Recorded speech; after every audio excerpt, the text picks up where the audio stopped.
Howdy folks, and welcome back to World of Tanks with the mighty Jingles, and patch 9.10 is now out on the live servers, so that means lots and lots and lots of the new Japanese heavy tanks, and at least one decidedly mediocre Japanese medium tank. But it's the heavy tanks that are capturing everybody's imagination, and lots of you have wasted no time whatsoever grinding up that brand new Japanese heavy tank line, and some of you have been having absolutely hilarious games as a result, like this one.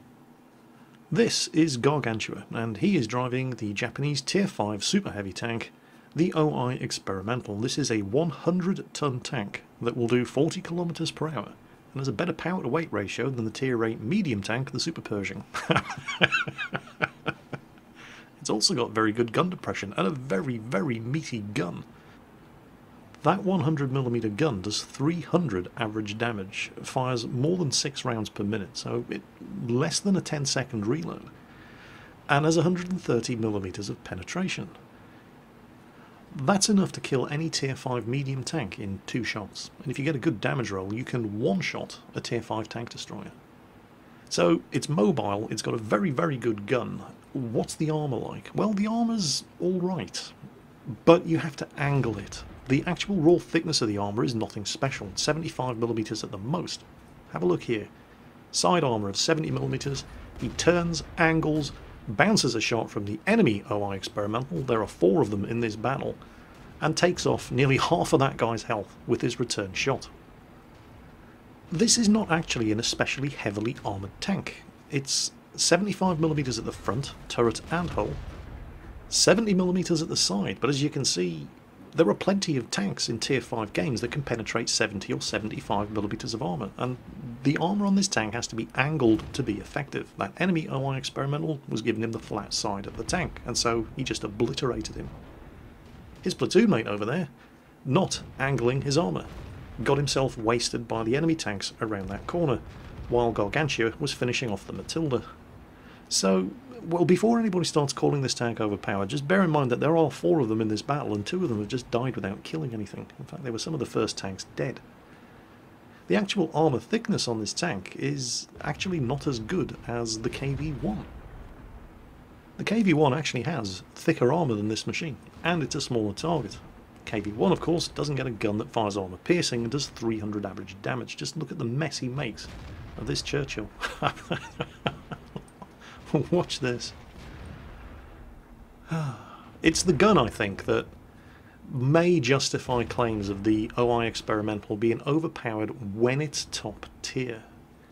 This thing is definitely nothing special in a Tier 6 or a Tier 7 match, but in a Tier 5 match, this thing is a powerhouse if you know what you're doing, if you know how to angle your armour, because there are no real weaknesses in the armour. It's at worst 70mm everywhere.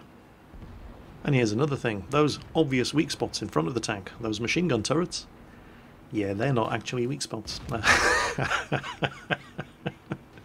They have 75mm of armour as well.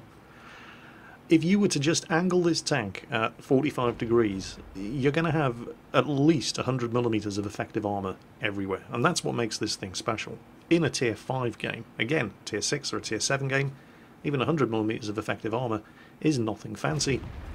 And I do think that this tank, like its brother, its big brother at Tier 6, the OI, is going to be pretty overpowered in the hands of somebody who isn't completely incompetent when it's a top tier tank. And Gargantua here is going to show us the sort of thing I'm talking about. He's just about to claim his 7th kill, and this enemy OI Experimental hasn't done too badly either. He's managed to get 4 kills. The enemy T-25 has just finished off the Stug 3G. He's now on a Top Gun. There were actually 19 epic medals won by players in this battle. It was a phenomenal game. Gargantua, of course, is now alone against 4 enemy tanks, so there's a potential Kolobanov's medal up for grabs here. Rushes the shot against the Panzer IV-D, artillery misses him, takes a hit in the flank from the T-25. The T-25 is on 6 kills, so he's going to be the one to watch out for, but he's also a one-shot kill himself, so he's not going to be anxious to do anything risky. Panzer IV-D, initially I thought he was trying to lure Gargantua out so that he could be shot at by the T-25. Artillery misses him again, and he does take a hit from the T-25, but then the Panzer IV-D appears to suffer from a sudden rush of shit to the brain and commits suicide by Japanese Tier 5 heavy tank. Where did the T-25 go? He's on, oh, artillery, just missed again. But there's also a Vickers Medium Mark III. Oh, there he is. Poor guy. Tier 3 tank. At best, even if he's using the 2-pounder gun, he's only got 64mm of penetration, which is not going to be enough. There's the T-25. Starts backing up, changes his mind. That's going to be a big mistake. You don't want to be driving in front of the gun of this tank if you can possibly help it. And there's Gargantua's 10th kill. And now all he has to do to win is find and kill the artillery. But he's in a really big, slow, heavy tank. Well, actually, he isn't. He's in a really big, heavy tank, but it's not slow. It'll do 40 kilometers per hour. Even though it weighs over 100 tons. Well, in truth, it won't really do 40 kilometers per hour without some assistance, like a hill, for example. But it will quite comfortably reach speeds of 30 kilometers per hour on a good surface and level ground, as you can see him doing here. You know, this tank actually reminds me of the old KV-1S. Back when it was a Tier 6 tank, before it got nerfed and split into the KV-1S and the KV-85. That thing was a little overpowered when it was top tier as well. That's why the thing got nerfed. And I wouldn't be at all surprised if... But here's the thing though, I mean, how do you nerf this tank? Because it's definitely not overpowered in a Tier 7 match, and it's definitely not overpowered in a Tier 6 match. It's only really overpowered in a Tier 5 match if the guy driving it knows what he's doing, and the enemy are completely brainless. But this is World of Tanks, and there's a lot of that around, so I wouldn't be at all surprised to see these Japanese heavies get some rebalancing in the immediate future, although exactly what form that rebalancing is going to take to make these things still competitive at Tier 6 and 7, where they're definitely not overpowered, without making them completely useless. And that, by the way, is why I never fire high explosive at artillery, because it just doesn't kill them, does it? It doesn't penetrate, and it doesn't do full damage, and then you have to shoot them again. With 300 average damage on his armor piercing, if he just shot him with armor piercing, he'd have killed him instantly. Anyway, 11 kills for Gargantua in the brand new Japanese Tier 5 heavy, the OI Experimental. Overpowered? Maybe when it's top tier. But then again, I can offer a counter-argument providing evidence from this very battle, because Gargantua was not the only OI Experimental heavy tank in this game. There were 4 of them, and 2 of them did no damage and got no kills. So, is it the tank, or is it the person driving it? Because that's usually what makes the difference. So, OI Experimental, Tier 5 Japanese heavy tank. Overpowered? Let me know what you think. And while you're thinking about it, let's have a look at its big brother at Tier 6, the OI. Now, while you could argue the toss about the OI Experimental at Tier 5, and I'm sure you all will in the comments, in my mind there is absolutely no question that when you get to the Tier 6 and the OI, you are looking at what is possibly one of the most overpowered tanks when it's top tier in World of Tanks, with the possible exception of the Panzer IIJ. This thing is absolutely ridiculous. This thing has 150mm of armour all around on the turret. The front is 150mm thick, with no weak spots. Once again, those machine gun turrets also have 150mm of armour. The rear is 150mm thick. The sides are only 70. But once again, with just some rudimentary armour angling, if you were to angle this tank at 30 degrees, the front of the tank would be effectively 200mm thick, and you could increase the side armour with no more than 30 degrees of angling to around about 125 to 130mm of average thickness. And this is Tier 6. Holy shit. Yes, really.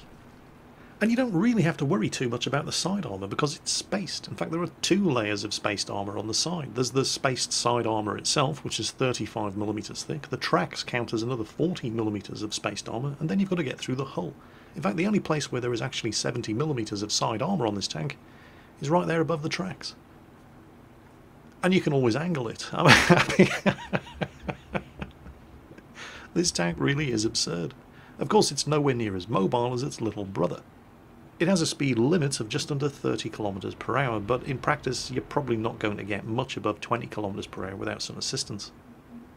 It also has a power to weight ratio that makes the Super Pershing look good. It's only got 8 horsepower per ton, and that's with the top 1200 horsepower engine. The gun is... it's interesting. It does have the same 300 average damage, as you can quite clearly see there, as he's shooting up that VK361H. but it's not as rapid firing as what's mostly the same gun down at tier 5 on the OI Experimental. This thing fires less than 6 rounds per minute, and it's not as accurate as the 100mm gun on the tier 5. But it does get 175mm of penetration, which is rather nice at tier 6, I'm sure you'll agree. What was the other tank at tier 6 that got 175mm of penetration and did a monster alpha damage? Oh yes, the KV-1S. That thing got nerfed into 2 different tanks, didn't it? This tank right here. What you're looking at now is the new KV-1S, and it's just as overpowered at tier 6 as the KV-1S used to be. The difference was that while the old KV-1S was monstrously powerful when it was a top tier tank, you could at least kill the KV-1S. It had that big old commander's hatch on top, and if you could get around the sides of rear, it was relatively easy to kill. But this thing's got 150mm of armour at the rear, and it's got 70mm of armour on the side, with 40mm of tracks, and 35mm of spaced armour outside the tracks. So good luck with that. And don't take my word for it. Just watch Tromy Durr here, in his OI, running up an absolute bloody cricket score against the enemy team here on Mines. His team were largely completely hopeless. Look at the scores, 3-9.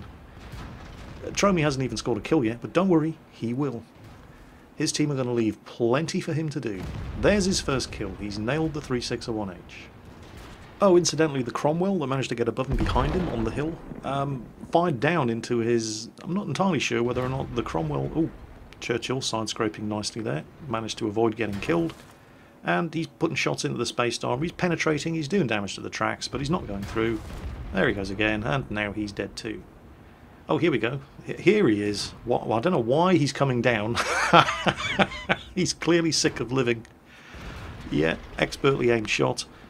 Straight into the front drive. We'll keep him there. You're not going anywhere, sunshine. Bouncy, bouncy, bouncy. Just wait for this thing to reload, and you're dead too. All these guys shooting down into the top of the tank. The top armour on the tank is also 50mm thick, and at that kind of angle shooting down into it, you're looking at about 76mm of effective armour thickness. I don't know how many shots he took from above. I think only one of them has penetrated.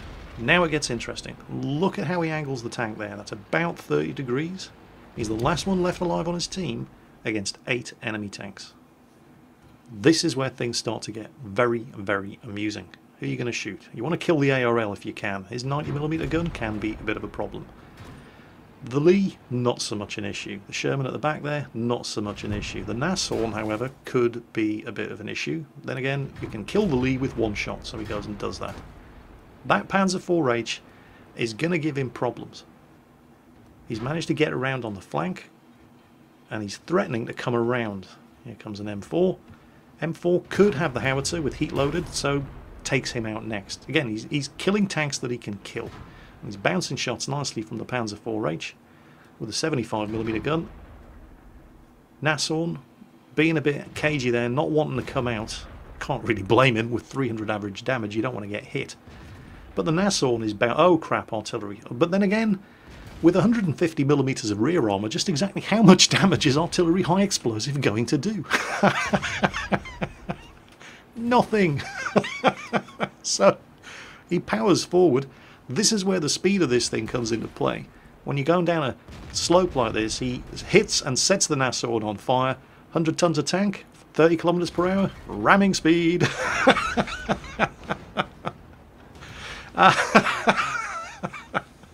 So, okay, now there's only 4 of them left. The odds are half as bad as they were a minute ago. Who's he going to kill first? Oh, he's actually taken some damage there from the 3001H. Well, we can't have that.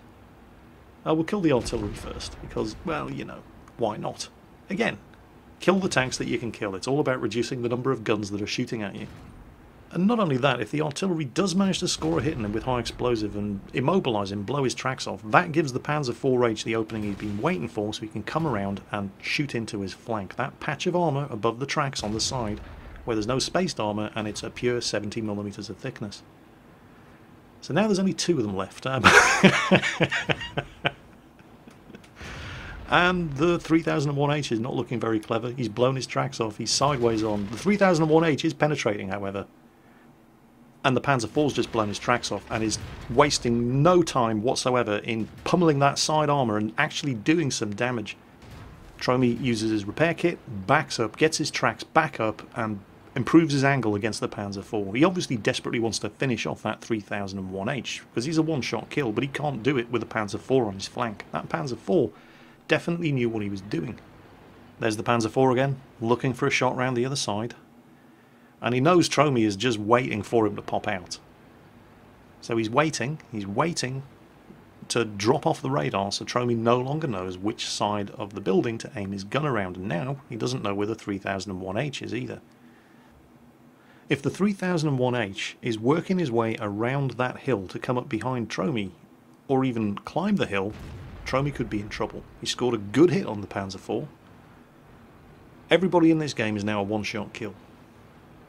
Of course, Tromi's got the armour, and these other two guys don't. Panzer IV again, waiting to drop off the radar. Tromi has decided he needs to know where that 3001H is. He can't make a move on the Panzer IV without knowing. And yep, he's still sitting there. He hasn't moved. He's got the opportunity to kill him. Armour angled at 30 degrees, bounces the shot, kills the 3001H. Panzer IV pops out, tries to take the shot. He's shooting, you see, it's new tank syndrome. He's shooting at the machine gun turrets at the front of the tank because he thinks they're weak spots. They're not. They have 150mm of armour, the same as everywhere on the front of this tank. So now it's 1v1. I think at this stage of the game that the Panzer IV is actually out of armour-piercing ammunition, and all he has left is high explosive. And well, you can imagine how well 75mm high explosive is going to do against 150mm of armour thickness. Not very well at all. But I'm guessing. The Panzer IV did fire a lot of ammunition during the course of this battle. I think he might have fired over 40 shots. We'll find out when we have a look at the post-battle stats. What Tromi is doing now is, as long as he and the Panzer IV are within 50 metres of each other, they always know exactly, regardless of the line of sight, they always know exactly where each other are. And so he's backing off to get more distance. So the Panzer IV isn't going to know which side of the building he's coming around. And I think the Panzer IV realised at the last moment and started backing off as well. If he did, smart move. And he's not there. Yep, the Panzer IV has also retreated, and that's a very smart move from the Panzer IV. If he's pulled back to some solid cover with some concealment around the corner of it, he can see Tromi coming, get the first shot and potentially kill him, and then pull back behind solid cover and... oh, no, he hasn't. Well, he could have. You see the bush on the right-hand side of that rock? He could have positioned himself there and gotten a free shot at Tromi's tank, and then pulled back around the rock. That is potentially a game-losing mistake from the Panzer IV driver. Still, it's difficult to criticise him too much. I mean, this is possibly one of the most overpowered tanks in the game he's fighting against. Tromi, again, same deal as before. He's pulling back so that both tanks are no longer spotted, and then he can attempt to get closer from an unexpected side, but he's moving a little too close.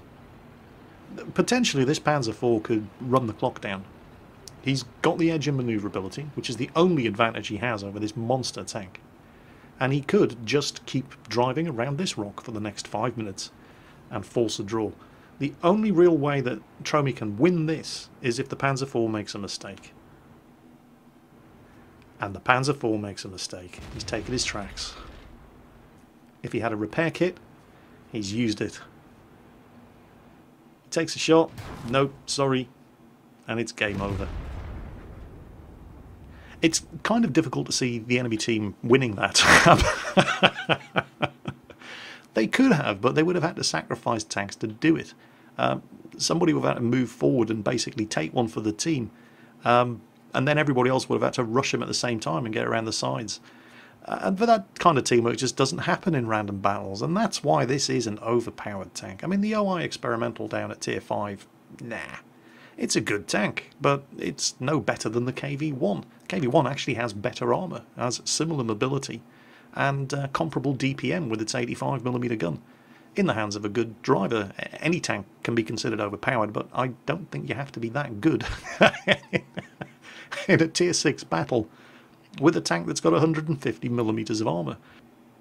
I'm certainly not trying to take anything away from Tromi Dur here. I mean, he had an absolutely hopeless team. He played well, he didn't really make any mistakes, and he got a very, very good result. But I don't think he could have replicated that if he was in a 361H, for example. Or a Mark 7 Churchill. You know, I'm just saying, I think there's a difference. I think the tank that he was driving definitely helped him get that result. I mean, you know, the KV-85 is a decent tank as well, but it's not every day you bounce 5,165 points of damage in a KV-85, or a 361H, or hell, even a Churchill Mark 7 for that matter, and do 5,000 points of damage of your own. I'm just saying, I think the tank that Tromi Dur was driving probably was a major contributory factor towards the result that he got in that particular game, you know.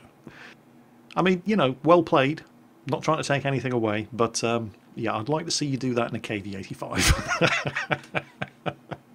And how about that poor Panzer 4H? There he is. It's a real heartbreaker for that guy. I think it's possible he did run out of armor-piercing ammunition, and if he had any premium ammunition, he'd fired it all. Premium ammunition from the 75mm gun on this tank has 158mm of penetration. Even that would not be able to penetrate the front of the OI if it's angled at 30 degrees. It couldn't penetrate the rear of the OI if it was angled at 30 degrees. The only place you can penetrate is that strip of armour above the side of the tracks where it's only 70mm thick. And he did hit him there multiple times, but it just wasn't enough. So my commiserations to the Panzer 4H driver, in fact my commiserations to the entire enemy team who played a blinder of a match right up until the point where Tromi Dur was the last tank alive, and from that point on there was really no way they were going to win. Certainly not without displaying the kind of teamwork that you just never see in random battles. So there you go, two of the brand new patch 9.10 Japanese super heavy tanks, the OI Experimental at tier 5, racking up 11 kills on Winterberg, and the OI tier 6, racking up another 11 kills and another Kolobanov's medal on mines. Are these tanks overpowered? Well, you've heard what I think. Hell yes, certainly in the case of the tier 6, but let's see what you think in the comments. Regardless, I hope you enjoyed today's video. I certainly think it was entertaining. It's not often you see 22 kills and 2 tanks. And as always, take care, and I'll catch you next time.